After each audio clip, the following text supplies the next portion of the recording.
무엇보다도 이제 네. 문재인 대통령님께서 처음으로 퇴직 후에 처음으로 처음으로 오신 거죠. 예, 서울 오셨고 그리고 이렇게 연설한 것도 처음이죠. 그렇죠. 네. 연설한 것도 처음이시고 그래서 문재인 대통령 뭐 좋아하시는 네. 분들도 모였고 마이크에 입을 대고 예. 하셔야 됩니다. 네. 또 역대 정부의 남북관계 개선을 위해서 노력했던 분들도 많이 모셨습니다. 그래서 어제 분위기는 문재인 대통령을 오랜만에 만나서 반갑다는 그런 환영하는 분위기. 네. 그다음에 그 역대 정부에서 남북관계 개선했던 사람들이 함께 모였다는 또 색다른 반가움. 아, 그렇지만은 현재 한반도 정세를 생각할 때 또 안타까움 이런 것들이 다 교차되는 분위기였습니다. 그렇군요. 네. 자, 뭐 참석한 분들의 모습을 보면 웃음도 많이 보이고 했지만은 아무래도 좀 씁쓸한. 왜냐하면 9.19 이제 평양 공동선언 그 이후에 네. 남북 관계가 계속 대치로 가고 있는 것 같아서 걱정이 많은데 문재인 전 대통령이 그래서 어제 메시지 자체가 네. 관심을 끌고 있고 오늘 뭐 대통령실이나 국민의힘에서도 비판하는 논평을 내기도 했지만 어쨌든 좀 파장을 불러일으키고 있다. 뭐 그렇게도 볼 수가 있겠어요. 왜냐하면은 윤석열 정권을 지금 겨냥한 그런 발언이기 때문에 해석을 해볼 수가 있는데 자 들으시면서 좀 어땠습니까? 우선은 남북관계나 한반도 문제는 네, 어떤 특정 정권이나 특정 정부만의 문제는 분명히 아닌 것이죠. 왜냐하면은 우리나라 헌법에 평화적 통일을 추구할 것을 우리 국민들의 사명으로 부각하고 있고요. 그렇죠. 그리고 대통령의 의무로서 평화적 통일을 추구할 것을 네, 우리 헌법이 또 부여를 하고 있습니다. 그렇기 때문에 대한민국 국민들은 누구나 다 그리고 대통령이라면 마땅히 네, 평화적 통일을 위해서 노력을 해야 되는 것이죠.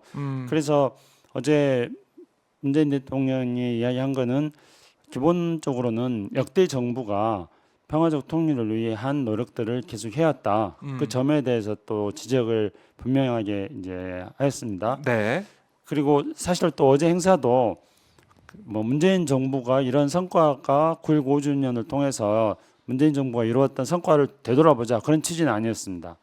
어제 취지는 지금 이제 9.19 공동선언 5주년을 맞이해가지고 지금 한반도 평화가 대단히 불안하고 네, 남북관계가 꽉 막혀있기 때문에 그러면은 지금까지 우리 역대 정부가 남북관계 개선을 위해서 한반도 평화를 위해서 노력해 온 것들을 한번 돌이켜 보자. 그리고 그런 역대 정부의 네, 한반도 평화를 위한 노력들의 바탕을 두고 9.19 공동선언의 의미를 한번 재조명해 보자. 네. 그리고 그것에 입각해 가지고 오늘날 현실에 대해서 한번 또 살펴보면서 우리가 나아가야 될 방향을 한번 짚어보자.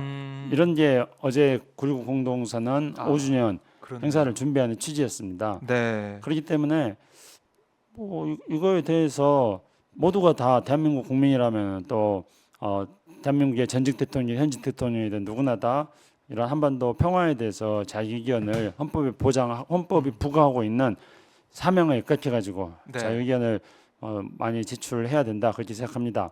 그래서 문재인 대통령은 본인이 9.19 공동성명의 당사자였고 그렇죠. 또 헌법에서 부과하고 있는 대통령의 사명을 또 수행하기 위해서 노력을 했고 네, 그래서 그거를 문재인 대통령이 회고를 하면서 음. 여러 가지 뭐 조금 저희들이 볼 때는 짚어야 될 그런 몇 가지 중요한 지점들에 대해서 말씀을 하셨다 그렇게 생각하고 있습니다.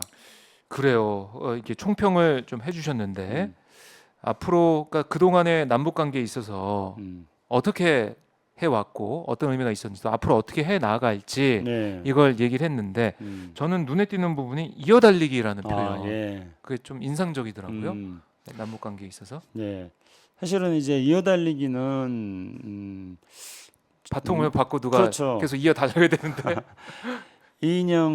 문재인 정부 때 이인영 통일부 장관도 네. 역대 정부의 정책에 대해서 이어달리기라는 표현을 썼습니다. 아. 그리고 지금 이 윤석열 정부의 첫 번째 통일부 장관이었던 권영세 통일부 장관도 네. 이어달리기라는 또 표현을 썼습니다. 아 그랬었나요? 네. 그런데 권영세 통일부 장관을 교체하고 네. 그 교체한 이유가 권영세 통일부 장관이 이어달리기라는 표현을 자주 쓰고 그렇기 때문에 교체했다. 뭐 그런 얘기도 이런 있네요. 이야기들이 시중에 많이 떠돌고 있습니다. 아, 그러니까 지금 윤석열 정부의 방침 기조와 좀 다르다. 다른 목소리를 낸 거 아니냐? 글쎄 윤석열 정부는 판단. 그런 걸 보면 이제 분명히 지금 이어달리기 이어달리기를 아닌 것 같아요. 안 하겠다. 어. 뭐 이런 걸 보여집니다. 근데 사실은 우리가 돌이켜 본다면은 이 헌법에서 부과하고 있는 과제이기 때문에 어떤 정권이라 하더라도 마땅히 이어달리기 해야 되고 그러나 정권의 성격에 따라서 약간의 진폭은 있을 수 있다고 생각합니다. 네. 이어달리기를 하는데 어떤 주자는 그런 달리기를 하는데 우리가 지금 경기장을 뛰고 있습니다. 근데 어떤 주자는 바톤을 받아가지고 네. 인코스에 강한 그런 아하. 주자가 있을 수 있겠고 그렇죠. 또 어떤 주자는 아웃코스에 아. 강한 주자가 있을 수 있겠고 그러니까 네. 정권에 따라서 우리 저희 스피드 스키 쇼트트랙도 그러지 않습니까? 맞아요. 우리나라 대한민국 쇼트트랙 선수들의 특징은 막판에 아웃코스로 해가지고 추월하는 맞아요. 그런 네. 특징이 있지만 또 인코스 파고들기도 중요하지 않습니까? 그러니까 주자마다 다르잖아요.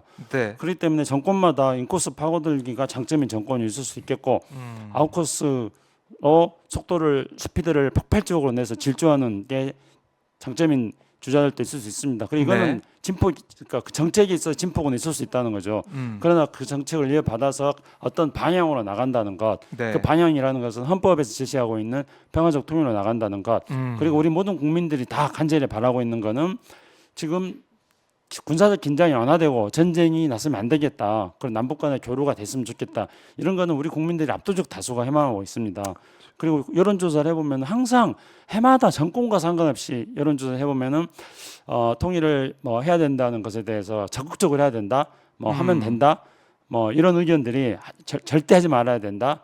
안 하는 게 낫겠다. 이런 네. 부정적 의견보다도 훨씬 더 많습니다. 그래서 통일에 대해서 꼭 지금 당장 아니더라도 우리가 통일 지향성을 가져 나가야 된다는 이런 의견들이 국민의 70% 정도는 항상 되거든요. 네. 그렇기 때문에 그런 국민들이 바라는 방향으로 가야 된다는 이 방향은 계속 가야 된다는 것이죠. 그게 바로 이어달리기인 겁니다. 아하. 그리고 실제로 역대 정부가 성과도 많이 냈어요. 네.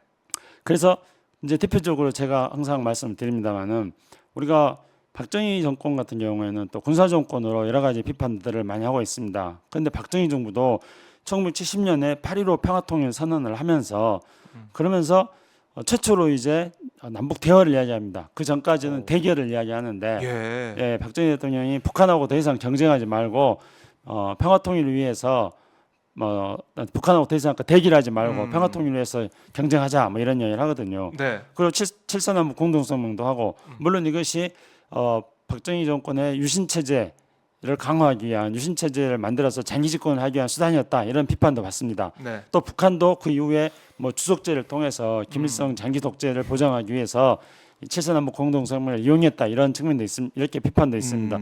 그렇지만 어쨌든 7.4남북 공동성명인 남북 사이에서 최초로 대화가 있는 남북 관계를 만들었던 역사적 의미가 있습니다. 그 이후에 이제 많은 정권들이 제가 말씀드리지만 전두환 정권도 네. 남북 정상회담이라든가 또 전두환 대통령의 8.15 경축서 같은 것들을 보면은 일제 강점이 바로 우리 민족의 분단을 가져왔던 원인이 되었고 우리 민족의 분단을 극복하기 위해서 평화적 통일에서 노력하자. 적어도 전두환 정권은 군사 정권이었고 국민의 지지를 받고 있지 못하지만 평화적 통일이라는 방향에 대해서는 생각은 네. 하고 있었습니다. 제대로 달리지를 못했죠. 근데 주저앉았고 이렇게 했다고 볼 수 있습니다. 근데 선언이나 어떻게 보면은 말은 대외적으로 했잖아요. 네. 보이지는 이미지는 이렇게 네. 만들려고 했다. 방향은 그렇게 가려고 했어요. 예. 그런데 본인은 가지 않고 주저앉고 그랬습니다만은 어쨌든 간에 그 이후에 이제 노태우 정부 같은 경우는 사실은 군사 정권으로 우리가 비판을 합니다만은 상당히 획기적인 일을 많이 했습니다. 네. 그러니까 탈냉전이라는 그런 국제 정세에 변하기에 노태우 대통령은 7.7 선언을 했습니다. 그 7.7 선언이라는 것은 더 이상 북한을 적으로 보지 말고 통일을 위한 우리 동반적으로 보자 이렇게 얘기했습니다. 네. 그럼 지금 생각해도 이 윤석열 정부의 이 대북 정책 이런 것들을 우리가 듣다가 1988년도에 예. 군사 정권인 노태우 대통령이 북한을 우리 적으로 보지 말고 통일을 위한 경쟁자로 보자 이렇게 말했다는 이야기를 들으면 지금 깜짝 놀라지 않겠습니까? 도대체 몇십 년을 앞서간 아니 그게 아니라 우리가 지금 몇십 년을 뒤지고 있는 거겠죠. 그렇게 이러한 볼 것들이 수 이어달리기라는 겁니다. 예. 그리고 김영삼 대통령도 민족공동체 통일 방안을 이야기했고 그리고 그 이후에 네. 김대중 대통령은 6.15 공동선언을 했고 그리고 그 이후에 또 노무현 대통령도 마찬가지였습니다. 네. 이렇게 역대 정권이 쭉 노력해온 것들이 있기 때문에 이 이어달리기 했던 데서부터 바톤을 받고 출발을 하면은 그만큼 한 발, 두 발, 세 발 더 멀리 나가게 되는 거 아니겠습니까? 네. 그렇기 때문에 이어달리기가 필요하다는 것입니다. 그런데 지금은 이제 뭐 이어달리기가 안 되고 있고 지난 정권이 해왔던 것들을 다 부정하고 있는 상황이기 때문에 이 안타까움 때문에 어제 문재인 대통령 연설에서 이어달리기를 강조했다 이렇게 생각을 합니다. 네. 그래도 윤석열 정부에서도 담대한 구상을 얘기하고 있지 않냐. 네. 뭐 이렇게 반박하실 분도 있을 아, 것 같은데 예. 이게 대북 정책이 음, 원칙은 있는 거 아니냐. 그러니까 윤석열 정부에 대한 평가를 해 보자면 담대한 구상도 우리가 내놨는데, 그러니까 북한이 먼저 네. 다른 모습을 보여야지 우리가 음, 어떤 지원을 하든지 할 거지. 지금 같은 북한의 모습은 안 된다 이런 거 아니겠습니까? 네. 그렇게 이야기하면은 아무것도 할 수가 아무것도 할수 없습니다. 없다. 그러니까 뭐 바톤을 받아서 이제 네. 달리기를 하는데 인코스로 갈 것인가 아웃코스로 갈 어. 것인가 중간으로 갈 것인가 해야 되는데 앞에 장애물이 있기 때문에 나 달리기 않겠다 이렇게 말하는 거나 다름없습니다. 장애물 치울 때까지 기다릴래 뭐 이런 뭐 건가요? 그런 거죠. 아니면 장애물 앞에서 주저앉아 버린다거나 음. 아니면은 또 트랙을 이탈해 버리는 것일 수도 있습니다. 아 그래요. 예, 그렇죠. 그러니까 역대 정부가 쭉 했고 지금 몇 바퀴를 돌았습니다. 우리가 만약에 트랙을 도는 그런 어떤 스케이트 경기를 한다면은 네. 만약에 30바퀴를 이어달리기로 돌아야 되는 경기라고 간주해봅시다. 그럼 그 트랙을 돌아야 되잖아요. 그런데 트랙을 안 돌아버리고 밖으로 나가버리는 겁니다.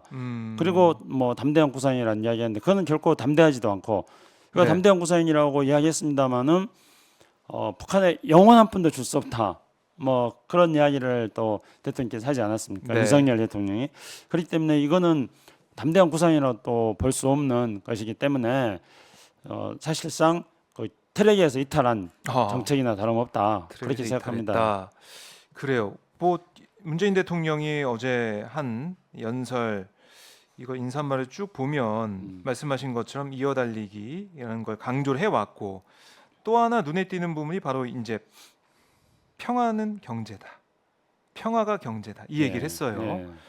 그래서 이걸 곰곰이 생각을 해보면 윤석열 대통령, 윤석열 정권은 압도적 힘에 의한 평화 네. 이걸 얘기했는데 네. 우리 이제 평화를 얘기하면서 평화가 경제다 이렇게도 말을 하고 있단 말이죠. 좀 확연하게 차이가 좀 드러나는 것 같기도 하고 어떤 가치나 또 가치관들 이런 게 좀 차이가 나는 문재인 정부와 윤석열 정부의 확연히 다른 점도 확인이 되는 것인데 경제 이 얘기를 하면서 평화 얘기를 또 하다 보니까 네. 아니 그게 어떻게 맞는 얘기냐? 북한에 퍼주는 게 어떻게 그게 평화, 그게 경제적이냐? 이렇게 얘기할 수도 있을 것 같아요. 어떻게 네. 보셨어요? 당연히 트랙을 열심히 달리는 그러니까 바톤을 받아가지고 트랙을 네. 열심히 달리는 선수의 경기하는 모습과 트랙에서 이탈한 사람의 모습에 있어서는 확연히 다를 거라고 생각합니다. 저는 우리가 평화가 경제다는 것은 한중 관계를 보면 알 수 있습니다. 그러니까 우리가 한중 관계. 예, 탈레응전 이후에 우리가 가장 잘했던 것은 네. 한중 수교를 했던 것이었습니다. 그래서 우리가 한중 수교를 해서 30년 동안 네. 탈레응전에서 30년 동안 중국과 무역을 해가지고 오늘날 우리의 경제를 이만큼 성장시켜 왔습니다. 네. 만약에 동북아시아에서 중국하고 계속 대결하고 갈등하고 그렇게 한다면은 한중 수교 이후에 탈레응전 30년 동안 대한민국 경제가 성장할 수 있었겠습니까? 네. 그렇기 때문에 당연히 평화적 환경이 마련돼야지 경제 성장은 할 수가 있는 것입니다. 우리 같은 경우에 우리가 흔히들 말하는 것을 코리아 디스카운트라고 이야기합니다. 코리아 디스카운트라는 것은 남북이 분단돼 있어가지고 남북이 충돌하거나 대결하거나 그러면은 우리나라의 국가 브랜드 가치가 네. 대폭 감축된다는 겁니다. 그거는 이제 뭐 통계적으로 어떻게 나와 있지는 않습니다만은 그러나 어떤 박사 논문을 보니까 평균 한 20%에서 30% 정도 네. 대한민국 가치가 저평가된다. 이게 이제 코리아 디스카운트다 그렇게 이야기합니다. 네. 그래서 뭐 평화를 정착시킨다면은 그러니까 남북 간의 군사적 대결과 갈등을 완화시키고 평화적 관계를 만들어낸다 한다면은 그로 인해서 코리아 디스카운트 20%에서 30% 삭감된 그 것들을 우리가 그냥 20% 30% 이상 그냥 가지고 가게 되는 것입니다. 네. 거기에 이제 우리가 어제 그 9.19 공동선언 5주년 기념 토론회에서 강경화 외교부 장관이 나와가지고 자기가 4년 동안 외교부 장관을 했다고 했습니다. 네. 임기 4년 동안에 가장 전 세계 많은 외교 장관으로부터 가장 축하를 받았던 것은 그게 뭐였을 것 같아요? 글쎄요. 이게 뭐 판문점 선언이나 이런 거 아니었을까요? 와, 박종훈 기자님도 상당히 예. 벌써 이렇게 이 남북관계 한반도 정세에 대한 예. 취재 활동 오랫동안 하니까 그냥 정확하게 그래요. 네, 판문점 선언했다 그랬습니다. 아. 가장 그러니까 전 세계 많은 자기 동료 외교 장관들로부터 격려와 칭찬을 받고 그들이 판문점 선언을 통해서 한국으로부터 많은 영광과 시너지를 에너지를 얻었다 그렇게 네. 이야기했습니다. 그러니까 이건 다시 말씀드린다면은 대한민국의 무형의 국가 브랜드 가치를 높이는 것이 되는 겁니다. 그 그러면 자체가 그렇죠. 그러니까 실질적으로 이제 코리아 디스카운트를 없애게 되는 거고 그 다음에 한반도에 대한 투자 유치를 하게 되는 거고 당연히 한반도가 불안정하면은 투자 유치가 안 되는 거고 자본이 빠져나가는 것이죠. 그렇죠. 돈 떼일 네. 수도 있고 그렇죠. 뭐 산업이 망가질 수도 있고 하니까 네. 투자 안 한다. 그렇죠. 거기에 이제 더 추가가 되는 것은 무형의 어떤 가치로서 대한민국의 브랜드 가치가 높아지게 되는 겁니다. 네. 그렇게 되면은 외국에서 이왕에 뭘 사더라도 한국 물건을 사게 되는 것이고 그렇게 된다면은 우리 수출이라든가 이런 데 있어서도 훨씬 더 네. 어떤 성적을 높은 좋은 성적을 거둘 수 있게 되는 것입니다. 그리고 그런 것들이 대한민국에 대한 브랜드 가치가 또 높아지는 것들이 서로 또 시너지 가치로 해서 맞물리면서 또 K-팝에 대해서 세계인들이 열광하고 또 K-팝이 열광하면 또 대한민국의 국가 브랜드 가치가 높아지고 그렇죠. 이렇게 되는 거 이런 게 모두가 다 맞물려지는 겁니다. 아. 그러니까 실질적으로 우리 코리아 디스카운트를 줄인다는 거, 네. 그리고 실질적으로 무역과 경제를 활성화시킨다는 거, 그다음에 우리 대한민국의 국가 브랜드 가치를 높여가지고 해외에서 대한민국에 대한 구매를 더 증가시킨다는 거, 네. 이런 어떤 수많은 효과를 가져오게 되는 거죠.